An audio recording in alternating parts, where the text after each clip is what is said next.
అందరికీ నమస్కారం. నేను మీ శ్రీనికాని.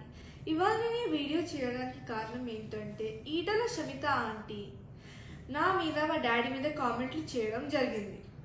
ఆంటీ నాకు డౌట్ ఉంది ఆంటీ, నేను స్కూల్కి పోతేంది పోకపోతే ఏంటి ఆంటీ, మీకేమవుతుంది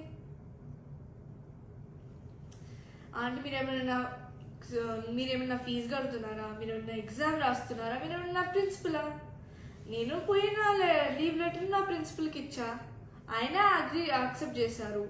మా పేరెంట్స్కి ప్రాబ్లం లేదు, మీకేం ప్రాబ్లం వస్తుందా ఆంటీ? మళ్ళీ మీరు అన్నారు కదా, హుజరాబాద్ ప్రజలందరూ చాలా ఫీల్ అవుతున్నారు మామయ్య గారు పోటే లేదంటే. ఆంటీ ఫీల్ అవుతున్నారు అంటున్నారు కదా ఆంటీ, మీకు అసలు హుజరాబాద్ అడ్రస్ తెలుసా ఆంటీ? హుజరాబాద్ ఎట్లుంటుందన్నా తెలుసా? అసలు హుజరాబాద్ ఎన్ని ఊర్లు ఉండేదో తెలుసా? సరే అవన్నీ తీసి పక్కన పెట్టండి. హుజరాబాద్ బార్డర్ అన్న మీరు టచ్ చేసిండ్రా ఆంటీ? ఆంటీ మీరు కూడా అన్నారు కదా, మా మామయ్య గారు చాలాసార్లు హుజరాబాద్లో ఎమ్మెల్యే అయ్యారు, హుజరాబాద్ ప్రజలందరికీ మా మామయ్య గారు చాలా బాగా తెలుసు.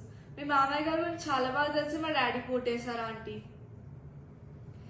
ఆంటీ అలానే హుజరాబాద్ అనేది నా ఊరు, మా నాని, మా అమ్మమ్మ, మా ముత్తాతలు, తాతలు అందరు ఉండే ఊరు అదే. అక్కడ ఉండే ప్రతి ఒక్క మనిషి నా నా ఫ్యామిలీ మెంబర్ లాగా. వాళ్ళే నా బలం, వాళ్ళే మమ్మల్ని కాపాడుతారు. ఆంటీ మీరు హుజరాబాద్ ఓడిపోతే పోయి గజ్వేల్ చేస్తారు, గజ్వేల్ ఓడిపోతే ఇప్పుడు మల్కాజ్గిరిలో చేస్తున్నారు. ఏంటంటే జంపింగ్ జాక్ ప్రాసెస్ మేమైతే ఎప్పుడు చేయలేదు. మీ జంపింగ్ జాక్ ప్రాసెస్ నాకు అర్థం కావట్లేదు. మీరు అంత పవర్ లేకుండా ఉండలేకపోతున్నారా? సో ఎందుకంటే మీకు ఈ పవర్ 5 years ఉండలేకపోతుండగలుగుతున్నారంటే, ఓ మీరు ఇల్లీగల్గా తీసుకున్న ల్యాండ్స్ని కాపాడుకోవడానిక, మీరు ప్రజలకి వెళ్ళి దొంగతనం చేసిన ల్యాండ్స్ కాపాడుకోవడానిక, లేదంటే మీరు దేవుని దగ్గరికి వెళ్ళి దొంగతనం చేసిన ల్యాండ్స్ కాపాడుకోవడానిక? మీరు అన్నారు కదా ఆంటీ, మేము సంపుకుంటారా సాదుకుంటారా అని లైన్స్ వాడుకుంటూ క్యాంపెయిన్ చేయలేదని. మీకు గుర్తుందో లేదో ఆంటీ, కానీ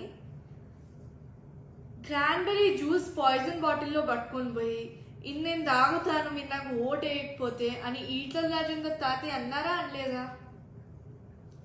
అలానే తాలిబొట్టు తెంచుతారా ఉంచుతారా అని జమున అమ్మమ్మనే అనింది. అలానే లాస్ట్ మోస్ట్ ఫ్యాసినేటింగ్ పాయింట్ ఇదైతే, ఈటల రాజేందర్ తాతయ్య గారే చంపుకుంటారా సాదుకుంటారా అనే ట్రెండ్ స్టార్ట్ చేసింది.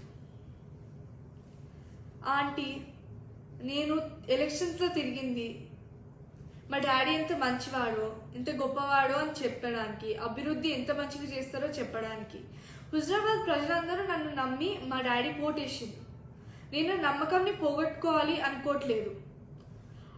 ఏదో ఒక రోజు మళ్ళీ కేసీఆర్ తాతయ్యనే సీఎం అవుతారు, నేను మళ్ళీ హుజరాబాద్కి 1000 కోట్లు తెస్తాను.